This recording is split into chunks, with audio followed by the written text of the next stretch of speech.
Da, da, da, da, da. Oh, we started suddenly. Da, da, da, da, da. You I was not ready. Hell yeah. Da, da, da, da, da, Woo! da, da, da, Let's go. da, da, da, da, da. Wow. Welcome to Let Me Ask My Dad podcast. And whom are you? You're letting you ask me. What? Let me ask my dad. You letting you ask me. You letting you ask me. Wow, is that really bad English? Hi, I'm David. And I'm Gabby. And you letting me ask me.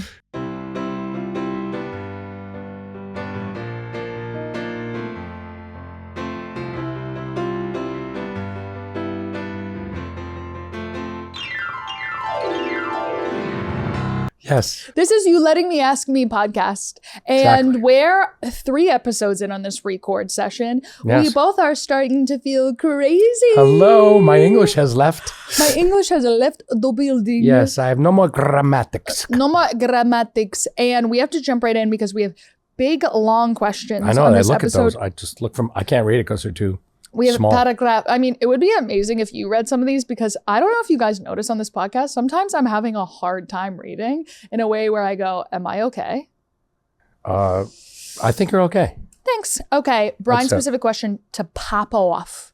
Pop off. And also this question, this episode is career-based. All the questions are career-based. Oh, well, that's good. So, It's important to get a career. important.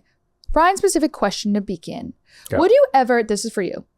Would you ever consider see? Right off the See what bat. it started? Would you ever consider growing a beard and mustache again, like you had for the Wanted Dead or Alive photo shoot? I couldn't even, I mean, the mutton chops we recently reviewed on an episode were hard enough. I couldn't imagine you with facial hair. You've never, my entire life of living, you've never had facial hair. That's correct. That's so weird. You shave every morning? Well, my morning's different. My morning's shave usually in the every 2 afternoon. p.m.? I had, so when I was like 18, there's older pictures of me. I had a full beard and mustache and glasses and short little Jufro hat and a little curly Is that when thing. you were in Atlantic City Expressway? Virgil? Virgil came down. Because I wanted to look older. Right. And then that worked. Yeah. And then I want to look younger. Yes. So it's over. You've never thought about doing a beard or a mustache? Never. I think I had once, before I shaved, I think I had like a mustache and a goatee, and I looked in. You said you looked ugly. Oh, it just was wrong. I was like, wow, is that wrong? I just shaved it right off. It is something interesting I've noticed about you that you never really look different. Like you never change. Like I dye my hair a different color every 3 months because I'm just simply bored, impetuous even. And you never really change your look. I kind of sleep standing up in the corner. Yeah, like a vampire in a coffin. Yeah, just more hairspray. You're just slowly like embalming yourself with hairspray. Yep. And Gorilla Glue. That makes perfect sense. Oh, you and Gwyneth Paltrow, I swear you'll both live forever. Exactly. Let's begin because we have long questions. Okay. Question number 1. I work at a tiny company with about 12 people in marketing, by the way. Marketing. Marketing 12. The one day when the bosses were out, there were about 6 of us were in the office, and we found out our office days were changing, so we were no longer allowed to be in the office on Thursday. I said to my friend and coworker, if we get caught here on Thursdays, do we get shot on site? And every single person laughed. Okay, queen, work the crowd. She wrote that. I didn't just comment Nice that. little work. She was working the room. She's really All doing 6 crowd of work. them. Yeah. You better work, bitch. All 5 other ones. Flash forward. My boss is calling my coworker and me trying to get to the bottom of what I had said because it turns out one of my narc coworkers told them I threatened them. Pig. Total teacher you didn't check the homework vibes and throws me under the bus at every opportunity. But we share a desk and she sits literally across from me. So how do I survive looking down the barrel of a catty coworker every day? I type this as I ride the bus. As I ride in an Uber home after the Union Hall show, by the way. Wow, that was my headlining show. Wow, nice. Thank you for coming, my girl. As I always say, my entire audience is girls in marketing, and this just further proves that. Bang. I love you. have Thank you for coming. I have the perfect answer. Say. Plant drugs in her pocketbook Yes. and then call the cops. This is In the office. in the office on That's a your- fucking Thursday. How about that? While you're looking down the barrel, Yeah. go, 911. Go to the bathroom, go 911. I saw my coworker doing cocaine in the bathroom. Make sure you put a lot in there when she's in the bathroom. And then I can do you one better. No. I'm going to play off of what you're saying. Okay, good. In her morning, I bet you this bitch gets some sort of like frappuccino, mochaccino, narc-ass drink from Starbucks. I bet she gets whipped cream on it like the weird bitch she is, okay? You're going to dose that frap, okay? You're going to dose that frap at the end of the day on a Wednesday. Oh. She passes out on the desk, face down, keyboard marks on her face. Right. She wakes up in the office the next day. Space. It ruins her email threads. She wakes up in the office on a Thursday, clearly against the rules said by your... And drugged out. Yes, drugged out on fucking drugs, on breaking the law, and breaking the rules of the office on a Thursday. You call your boss, say, I'm pretty sure like someone might be in the office. Like, I'm getting a ping. I called 911 just in case. Call 911. She gets both fired and arrested for possession of narcotics. Go to Gabby's. Go to Union Hall, and this is the advice you get. Exactly right. Why is your boss not letting you in the office on a Thursday? Have you ever heard that in your life? That is what maybe just doesn't like Thursdays. If there's 12 people in this small office and the boss is not letting him there or her there on a Thursday, he's having an affair. Or he just doesn't like Thursdays. Maybe like something horrific Thursdays? happened on a Thursday. Yeah, but that's like the most random That's day. It's like there's a Friday and Monday. Let's look at it. You want to extend the weekend, not put a pause before the weekend. That's just like, weird. I feel like Thursday is the most productive day in an office job because you're like, oh, fuck, I have 2 days left to get everything done. I didn't do this weekend because I've been procrastinating. Or the name of the company is I Hate Thursdays. Yeah. And then that's just Then it makes sense. on brand. This is very weird to me. And I think something deeply sketchy and almost illegal is going on. And I think instead of focusing your energy on this narc coworker, who's probably ugly, by the way, and all narcs are ugly.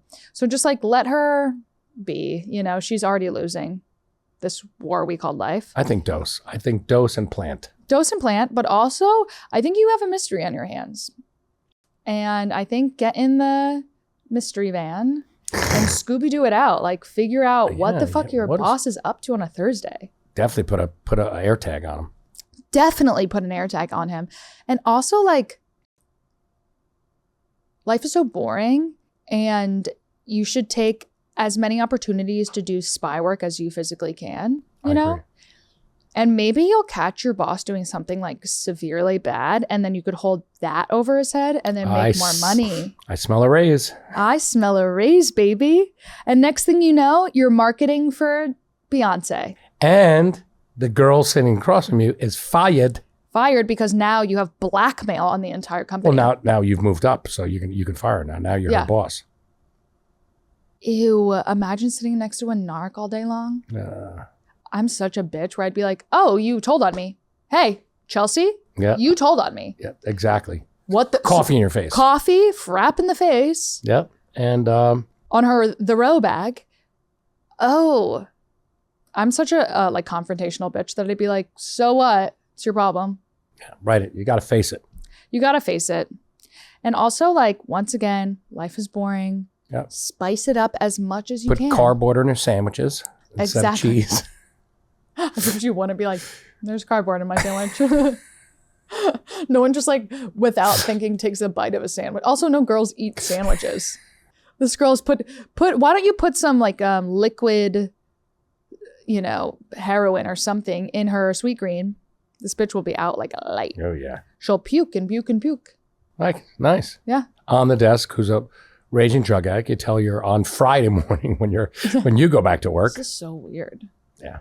We want to get to the bottom of that. Right back in. We want to know what happened to Thursday. Yeah, actually, please write back in. I want to know what's up with these Thursdays. I mean, this is another reason we don't have office jobs. No.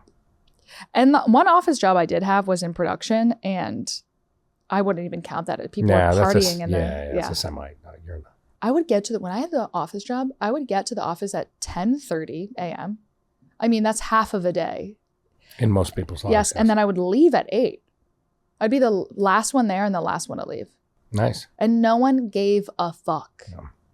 And then I'm sure I was just hired for my personality because I mean, hello. Yeah. That's Rub really offs. the best way to survive in an office job and really any job is to become the personality hire. Yeah. Right? Because there's always going to be someone smarter than you. There's always going to be someone with a better skill set, but no one will have the amount of charm you could develop. Correct. I mean, I happen to excel in all those things, so it's different for me. Exactly. But I would go to my office job, have deadlines, work to do, and my boss would have like, you know, industry and people schmoozing in his office, and he would just call me. I was the lowest on the totem pole, and he would call me in just to entertain people. It was awesome. I never got anything done. That's perfect. Question number 2. Okay. When I was 9, Yes. a girlfriend and I put on a small magic show at a county fair. This is already the best thing we've ever had. 9. When I was 9, a girlfriend and I put on a small magic show at a county fair. There's got to be another girl because it can't be a boy and a girl. My friend had the easy part of doing a few card tricks. I, on the other hand, had to make a ping pong ball disappear from a little black velvet magic bag and from a raffle cup on a table. So the ping pong ball would disappear and then go into the cup. Sleight of hand, of course. Yes. There or was magic. Yes. God, finally someone's talking about magic. There was a danger that inside of the ping pong, there was a danger that instead of the ping pong ball disappearing, it would roll across the stage and into plain sight where the audience could see it. Ooh, and then embarrassment. And then you're proven not to be a wizard. Yes. However, we had prepared for such a disaster. Excellent. At 9. Good. At 9, fucking performers at heart. You're born a performer. There's 2 things you're born, a performer and gay. We each had a magic wand, which was actually a black Twizzler licorice stick in our jacket pocket. If we screwed up during the show, we would simply take the licorice stick out, take a bite, and say, "I knew this magic wand didn't work." Nice out. This idea was that the audience would laugh and assume that the mistake was really just a part of the show. Yes. God. That's preparing. That's good shtick. Yeah. That's good. Preparing for the worst. At 9 to have a backup plan if the Yeah. performance doesn't go as it's genius. My question is, do you have some kind of backup plan like this if anything goes wrong when you are performing stand-up comedy or live music? Now, this is a perfectly structured question because we know who you are. We have a little bit of your history. Yes. We have your style, your vibe. And then you ask us a question. You're amazing. I want to know this. How old are they now? And it's probably David Copperfield or something. I mean, this is written like a 20-something. Like it's written really well. This is a performer, and this is someone with natural born talent. Doing something with their lives. I'm sure you're doing magic professionally by now with that sort of grace and prestige. I'm sure you're a Chris Angel. And make sure you still have that black licorice stick. Yeah. Wow, what a beautiful question. Okay, do you have any backup plan if something goes wrong? Unfortunately, I'm perfect. But you used to tell me, like, if you hit a wrong note. Right, I was going to say that. So what my little trick is, don't tell my band. Don't tell them. So if you're playing wrong, and I don't do a clunker, but if somebody forces me to do a clunker, I'll blame it on somebody. Oh, well, first of all, you always blame the keyboard. Yes, always blame the technology. Well, I look at this, and like bang, like John will look over. I go, you think with all the money I paid for this fucking thing, it would work? Yeah, it's ridiculous. I don't know. I paid fucking good money. Yeah. For this thing. Mm-hmm. Hello. Or that's number one. Yeah. And then if you go clunk, you wait you have to realize you did it. And then you wait 2 more measures where it comes around and you go clunk again and you hit it the wrong note with force. And then people go, then in the band, they go, ooh, that's a pattern. Yeah. If you do it twice, it's on purpose. Correct. That's so good. That's like when you say the wrong word, instead of Philharmonic, you say philanthropy. And then you just circle back to how those 2 things connect. Correct. You say That's really good. You just make it on purpose. You will, in live time, make it, which is exactly what you did in your magic show, by the way. It's like that was all part of the plan. Meant it. You could trust me. The audience already trusts you. They trust the captain. Yes. You guide them in whatever direction. Exactly. Well, in comedy, if a crowd is really bad, which happens, you know, sometimes it's completely out of your control. There are a few, every comic has their few, you know, fail safes to go back to. We have the hits, you know, if all goes wrong, you play the hits. Yep. What are your jokes that never bomb? Exactly. Sadie if you Morty. Call a straight guy gay in the front row, people love that. People love that. If there's a couple straight guys in the front and you call them gay, that is like gay guys love that. Straight people love that. It's so exciting for everyone. So there's that. And then if I call a girl a whore, people love that too. And if a crowd is bad, that's really how I got into crowd work, actually, is because I was hosting and I would often get up first to a cold crowd. And, you know, cold crowd doesn't trust you. They don't know you. Nope. They haven't had their first drink yet. They're kind of like annoyed that they had to leave the house. Yeah, and the it's comic too club early. Smells like barbecue. You know? Too early. So what I had to do was like get them to trust me and get them to feel like alive in the moment, like to get the party started. A host is really but a bat mitzvah DJ.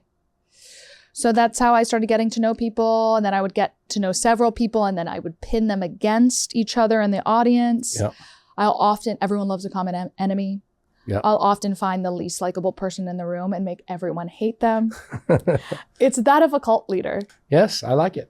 You know, if there's always one guy where you're like, that guy sucks. Yeah. Let me figure out how, instead of turning people against me, we all collectively hate him. Yeah, I like it. That's something I'm very good at. Very Branch Davidian of you. Yes. It's like, do you rule with grace or do you rule with fear? And personally, I choose fear. Yeah, grace is for other people. Grace is for Princess Diana, baby. And I'm Prince Charles all the way through. That's right. Fear. Fear. There you go. Great. And last question. Wow. Should I renovate the children's bathroom or go on vacation? You know the answer. Wow, that's so. As a parent, where hold on. You always put your children first. Oh. You always put them first. Okay. Right after the vacation. Exactly right. This is what you're gonna do. Go on vacation in Vegas, gamble a bunch. If you're good at it, you win more money. Hold on. If you win, you fix the bathroom. Yeah. If you lose, you have a good story to tell your kids. It's true. We had the bathroom money. I bet it on 6 black. Sorry. It's over. Mommy was drunk. Yep. And then they know that your mom's cool. Yeah. Well, listen, you had a chance to have a double bathroom and an addition to the house, but we lost everything. Also, like, in my opinion, I didn't sort of like awake to the fact that the bathroom is the coolest room in the house until I was like in my 20s. You know what I mean? You don't really put power in your bathroom until you're older and you realize that it's your holy space, your respite. Yes. So like, the kids don't need a fucking new, they're not showering anyway. No, just give them a stool. And they're not brushing their teeth. They just need a little stool. A stool. Why do your kids need a nice on them? bathtub? They're just going to treat it like shit. Go to like one of those work things where you can build your own little thing, put a little hand on it, get a little mug. You're under like $40 a kid. You don't need, get a fun towel. That's as much as the kid will notice. You know what I really remember from our childhood bathroom? Your bar mitzvah towel. My bar mitzvah towel that people still send me pictures of. Yep. In our bathroom, the shower curtain was clear. Yeah. But it had fish on it, so it looked like it was the ocean. There you go, huh? That is the only thing I remember about my childhood bathroom, was how And the ceiling, remember the ceiling in your room? Your clouds? The ceiling in our room was clouds. But in the bathroom, that was the only thing I remember. And that there was, Harry Potter 1 was in there, and I would read the first sentence over and over and be like, this is boring. So like, get a fun shower curtain. That's all they'll remember. Yeah, there you go. And gamble. Gamble, have fun. Listen, you've worked hard. Yeah, if there's one thing that has been instilled in me from my parents is that you're fine. They're fine. You work hard. You go on vacation. Good trade-off. The kids will be fine. They'll get a nice bathroom eventually. And as a parent. Yeah. That's why I'm saying it. You agree. I agree. Well, that's all of our questions. We kind of slammed through this episode. Wow. You know what? I'm a little drained from so much advice. I know. It's so to be like what people don't understand is that we're oracles in a lot of ways. Yep. And we have to sort of channel the intelligence of the universe. And coffee through us to be able to give you this kind of quality. Of advice. There's a lot out there with quantity. And that's draining. Like, Zeus only has so much lightning. Well, boom. Until he has to go rest. Exactly. So that's why we're going to, on that note, we gotta go. Don't forget to rate, review, and subscribe. Leave us a rating. Leave us a review on Apple Podcasts. We read them and we like them. And submit your questions to letmeaskmydadpod@gmail.com. And subscribe to YouTube now. Bye.